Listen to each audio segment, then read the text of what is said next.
హైదరాబాద్లోని Indian school of business ఐఎస్బీకి corporate సామాజిక బాధ్యత కింద రామోజీ ఫౌండేషన్ 30 కోట్ల రూపాయల విరాళం అందించింది. ఐఎస్బీలో కొత్తగా అందుబాటులోకి రానున్న ఎగ్జిక్యూటివ్ సెంటర్లో 430 సీట్ల సామర్థ్యంతో ఆడిటోరియం నిర్మాణానికి ఆ నిధులు ఖర్చు చేయనున్నారు. ఆడిటోరియం అందుబాటులోకి వస్తే ప్రాంగణంలో అంతర్జాతీయ సదస్సులు, పరిశోధనాత్మక సెమినార్లు, ప్రముఖుల ప్రసంగాలు, ఇతర ముఖ్య కార్యక్రమాలు నిర్వహించే అవకాశం ఉంది. దేశంలో అన్ని స్థాయిల్లో నాణ్యమైన విద్య లభించాలన్న ఫౌండేషన్ వ్యవస్థాపకులు స్వర్గీయ రామోజీరావు గౌరవార్థం ఐఎస్బీలో ఆడిటోరియం సహా ప్రపంచ స్థాయి సదుపాయాలు కల్పించేందుకు సహాయం అందించినట్లు Ramoji foundation trustee, Ramoji group CMD CH Kiran తెలిపారు. ఆధునిక సదుపాయాలతో ప్రపంచ స్థాయి బిజినెస్ స్కూల్గా ఐఎస్బీ నిలుస్తుందని, దేశ ఆర్థిక వ్యవస్థ బలోపేతానికి దోహదపడుతుందని విశ్వాసం వ్యక్తం చేశారు.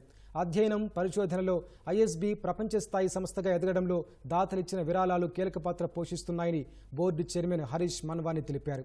అత్యున్నత స్థాయి మౌలిక సదుపాయాలను నిలబెట్టుకునేందుకు రామోజీ ఫౌండేషన్ అందించిన సహకారం ఉపయోగపడుతుందని కృతజ్ఞతలు తెలిపారు. రామోజీ ఫౌండేషన్ అందించిన విరాళం బిజినెస్ స్కూల్లో ప్రపంచ స్థాయి అభ్యాసానుభవాలు పెంపొందించేందుకు సహకరిస్తుందని ఐఎస్బీ డీన్ మదన్ తెలిపారు.